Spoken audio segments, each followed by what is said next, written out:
आगामी आम चुनावों के मद्देनजर शुक्रवार को कांग्रेस ने अपना घोषणा पत्र जारी कर दिया। दिल्ली के एआईसीसी मुख्यालय में आईएनसी की पूर्व अध्यक्ष सोनिया गांधी, आईएनसी के सर्वेसर्वा राहुल गांधी, मौजूदा वक्त में कांग्रेस के राष्ट्रीय अध्यक्ष मल्लिकार्जुन खड़गे और कांग्रेस मैनिफेस्टो कमेटी के अध्यक्ष पी चिदम्बरम ने 5 न्याय और 25 गारंटियों का ऐलान किया। इस दौरान कांग्रेस के और भी कई बड़े नेता मौजूद रहे। आईएनसी के घोषणा पत्र में मजदूरी 400 रुपए दिहाड़ी करने, गरीब परिवारों की महिलाओं को साल में 1 लाख रुपए देने और किसानों के लिए मिनिमम सपोर्ट प्राइस MSP को कानून बनाने और सबसे अहम बात जाति जनगणना कराने का जिक्र है। मैं कुछ बातें आपके सामने रखना चाहता हूं, खासकर युवा न्याय के तहत हर शिक्षित युवा की पहली नौकरी अप्रेंटिसशिप के साथ पक्की हो जाए, ऐसी एक गारंटी हम दे रहे हैं। और उसके लिए हम 1 लाख रुपए, उसके लिए हम एक अप्रेंटिसशिप कोर्स करने वालों को खर्च करेंगे। और इससे ये फायदा होगा, किसी ना किसी जगह उसको पक्की नौकरी मिलेगी, क्योंकि ये स्किल डेवलपमेंट के तहत और बहुत से इंडस्ट्रीज में इनको काम मिलेगा। नारी न्याय के तहत गरीब परिवार की महिला को सालाना 1 लाख की मदद देंगे। कोई तालियां नहीं बजा रहे, क्या बात है? गरीब परिवार की महिला को सालाना 1 लाख की मदद देंगे। और किसान न्याय के तहत किसानों की कर्ज माफी और MS की कानून की गारंटी भी हम देंगे। और श्रमिक न्याय, इसके तहत मनरेगा में भी 400 रुपए के न्यूनतम, कम से कम 400 रुपए मजदूरी दिया जाएगा। हिस्सेदारी न्याय में सामाजिक आर्थिक समानता के लिए हर व्यक्ति और हर वर्ग की गिनती या जातीय जनगणना होगी, जिससे सबको फायदा होगा। या किसी के फॉर में, किसी के अगेंस्ट में ये नहीं है कि हालात को समझने के लिए ये जातीय जनगणना करेंगे, जैसा कि SC/ST की जातीय जनगणना होती है। और वैसा ही जो पिछड़े लोग हैं और भी ये अपर कास्ट में भी गरीब लोग हैं, सबकी हालत क्या है ये जानने के लिए हम जातीय जनगणना कराएंगे और इसका फायदा हर वर्ग को मिलेगा। हमारे घोषणा पत्र में संवैधानिक न्याय, कॉन्स्टिट्यूशनल जस्टिस खंड में लोकतंत्र बचाओ, भय से मुक्ति से लेकर मीडिया, न्यायपालिका आजादी, भ्रष्टाचार के खिलाफ मुहिम जैसे मुद्दे, कला संस्कृति जैसे विषय भी है।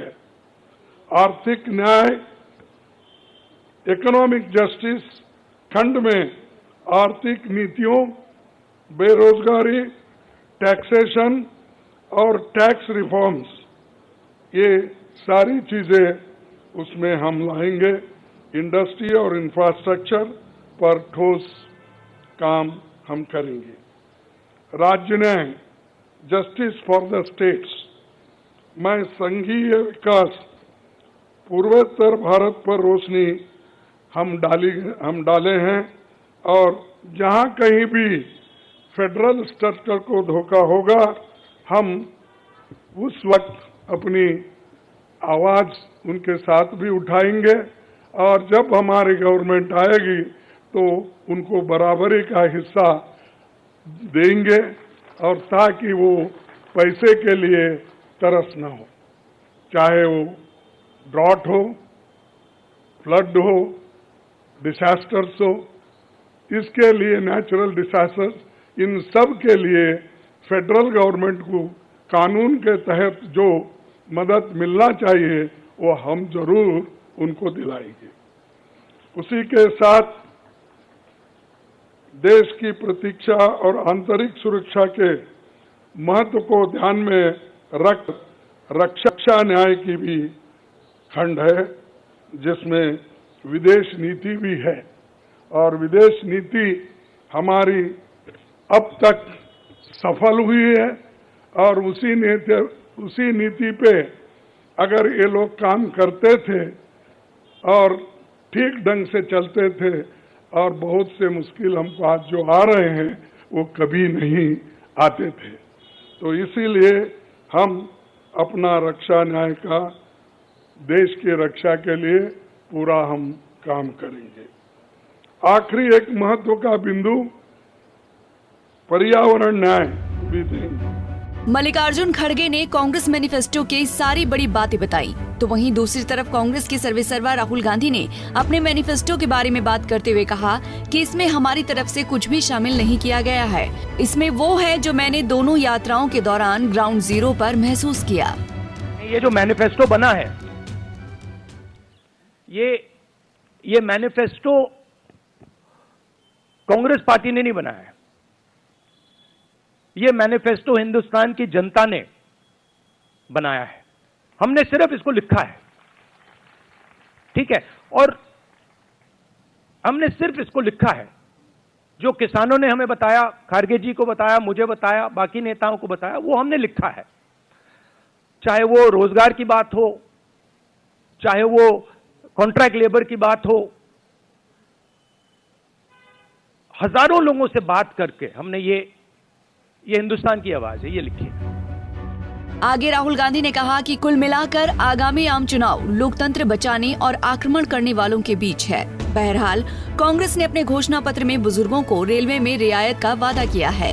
इसके अलावा सेहत के मोर्चे पर 2 बड़े ऐलान किए हैं। इनमें पहला, देश भर के लिए 25 लाख रुपए तक की फ्री इलाज की योजना।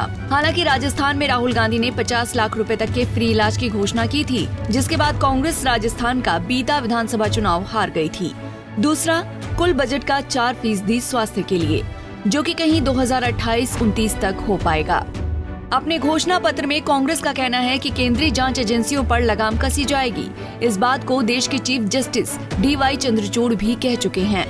उन्होंने मौजूदा हालात को परखते हुए अपने एक बयान में कहा था कि हमें लगता है कि हमने अपनी केंद्रीय जांच एजेंसियों का काम कुछ ज्यादा ही बढ़ा दिया है। उन्हें केंद्रीय स्तर तक सीमित रखने की जरूरत है। मौजूदा दौर में जिस तरह नेता नेत्री पल भर में पार्टी बदल लेते हैं, इसको देखते हुए कांग्रेस ने अपने घोषणा पत्र में कहा कि उनकी सरकार बनने पर दल बदल पर खुद संसद या विधानसभा की सदस्यता जाने वाला कानून लाया जाएगा।